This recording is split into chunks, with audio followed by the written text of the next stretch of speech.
जितने भी अनियमित कर्मचारी संघ के लोग हमारे इस चैनल को देख रहे हैं और जिन्होंने अभी तक सब्सक्राइब नहीं किया है तो तुरंत हमारे चैनल को सब्सक्राइब कीजिए, क्योंकि हमारे चैनल को सब्सक्राइब करने से आपको आपकी सारी अपडेट्स जल्द से जल्द मिल जाएंगी।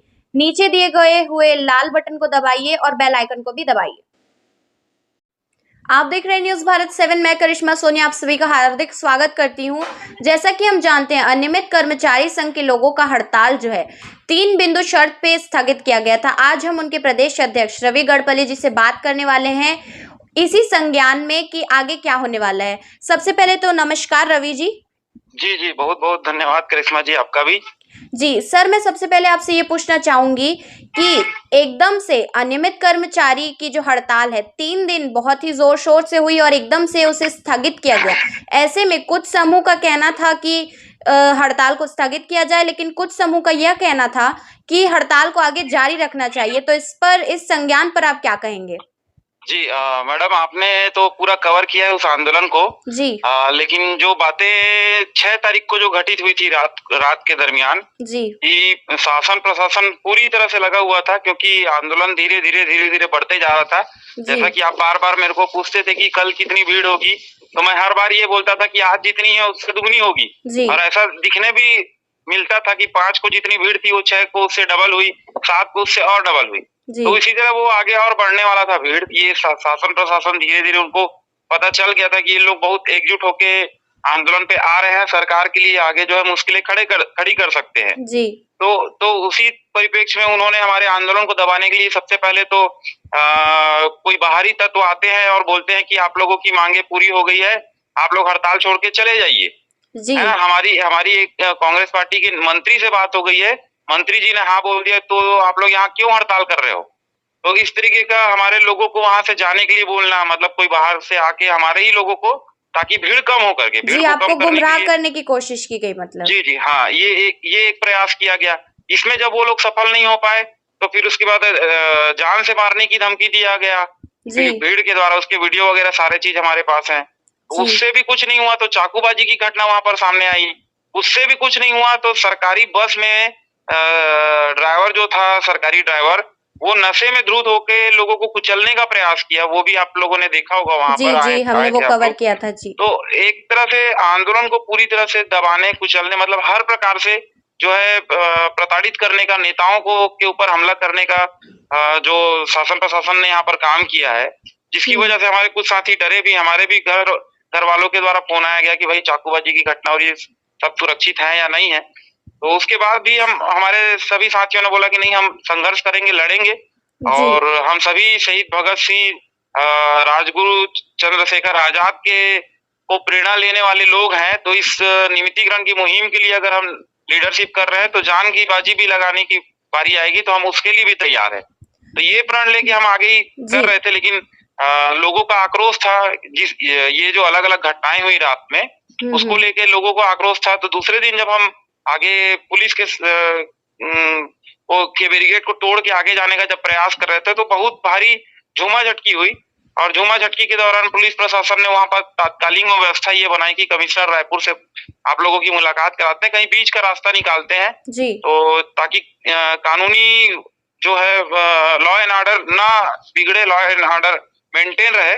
तो इसलिए बीच का रास्ता निकालते हुए जो है हमको कमिश्नर साहब के पास ले जाया गया। और वहां पर जाने के बाद जो है प्रदेश पदाधिकारियों ने आपसी निर्णय लिया कि हमको अगर मुख्यमंत्री महोदय से मुलाकात कराने का कमिटमेंट मिल रहा है तो क्यों ना एक बार मुलाकात किया जाए इनके माध्यम से, प्रशासन के माध्यम से। रवि जी, मैं आपसे ये पूछना चाहूंगी कि अभी अभी आपका एक नया वीडियो वायरल हुआ जिसमें आपने कहा कि अनियमित कर्मचारी एक बार फिर से संगठित होके एक और हड़ताल पर बैठने वाले या एक और प्रदर्शन करने वाले, उसके बारे में कुछ बताइए।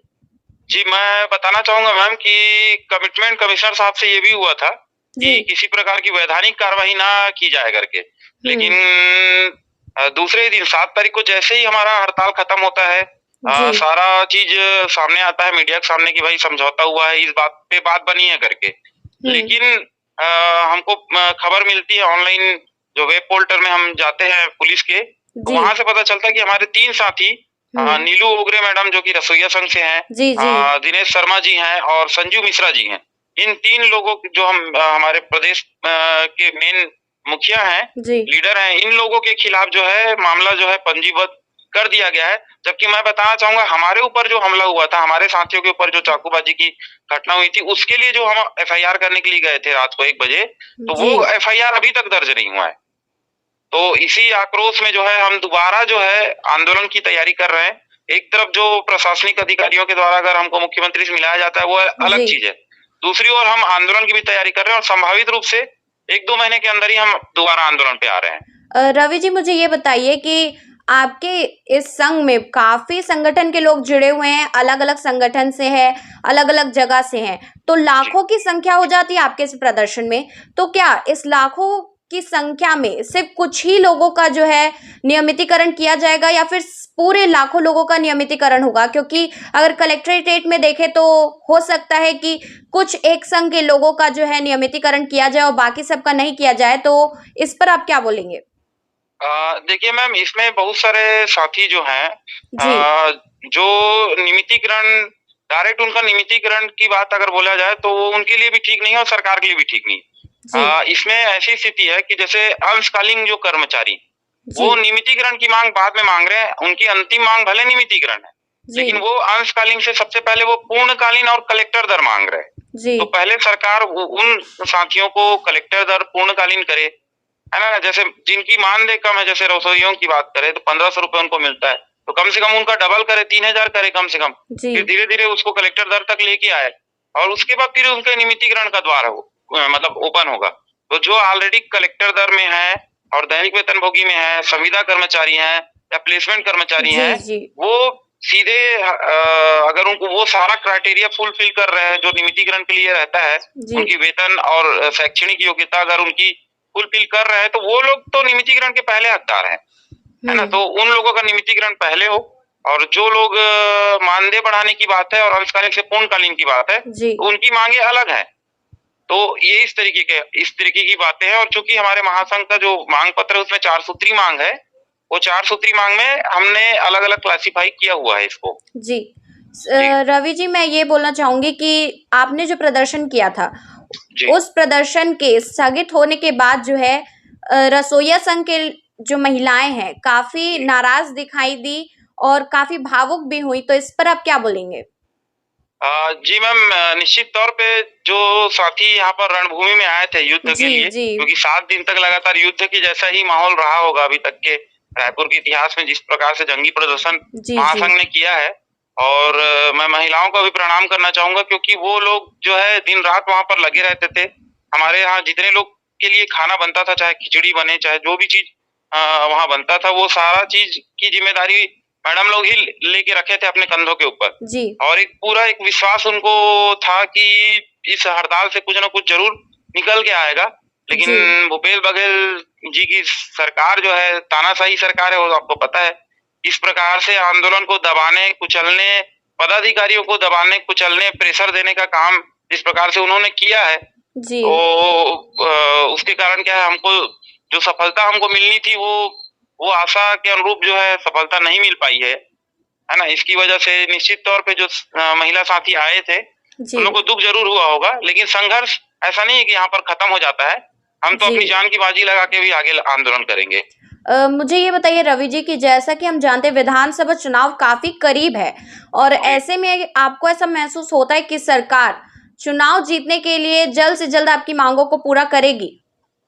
जी मैम, मैं एक बात बताना चाहूंगा कि देखिए, अब सरकार अगर अपने हिसाब से नियमितीकरण करती है चुनावी वोट जी बैंक समझते हुए अनियमित कर्मचारी को नियमित करने के लिए, तो ये एक तरह से उनके लिए जिस मकसद से वो हमारे मांग को पूरा करेंगे, वो मकसद कांग्रेस पार्टी के लिए कभी फुलफिल नहीं होने वाला। देखिए, उदाहरण देना चाहूंगा, शिक्षा कर्मियों का जब संविलियन हुआ था, जी वही रमन सिंह की सरकार थी और 1.5 लाख से अधिक शिक्षा कर्मियों का संविलियन उन्होंने किया। जी लेकिन क्या उनका फायदा उस पार्टी को मिला क्या? कोई भी शिक्षाकर्मी जो है भारतीय जनता पार्टी को वोट नहीं किया था, कांग्रेस पार्टी को वोट किया, जबकि उनका संविलियन जी बीजेपी ने ही किया है।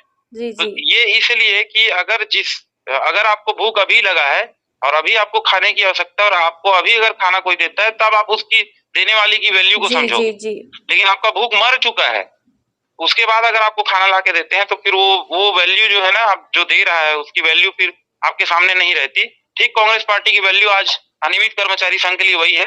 अगर जी। कांग्रेस पार्टी हमको नियमित भी कर देती है तो वोट बैंक के लिए अगर वो लोग सोच रहे होंगे तो वोट बैंक उनको नहीं मिलने वाला। 2018 में जैसा बीजेपी के लिए हुआ है वही कांग्रेस पार्टी के लिए होगा। धन्यवाद रवि जी मेरे साथ जुड़ने के लिए, इतनी सारी बात करने के लिए। काफ़ी लोगों को ये मतलब क्वेश्चन मार्क रह गया था कि एकदम से जो ये हड़ताल स्थगित हुई है तो इस पर आगे क्या होने वाला है, लोग बहुत कंफ्यूजन में थे। इसीलिए हमने आपको ये कॉल किया था कि जितने भी अनियमित कर्मचारी हमारे इस चैनल को देख रहे हैं उन्हें पता चले कि आगे क्या होने वाला है और उनके अध्यक्ष का इस संज्ञान में क्या कहना है। धन्यवाद जी। रवि जी मेरे साथ जुड़ने के लिए। जी मैम, थैंक यू। जी।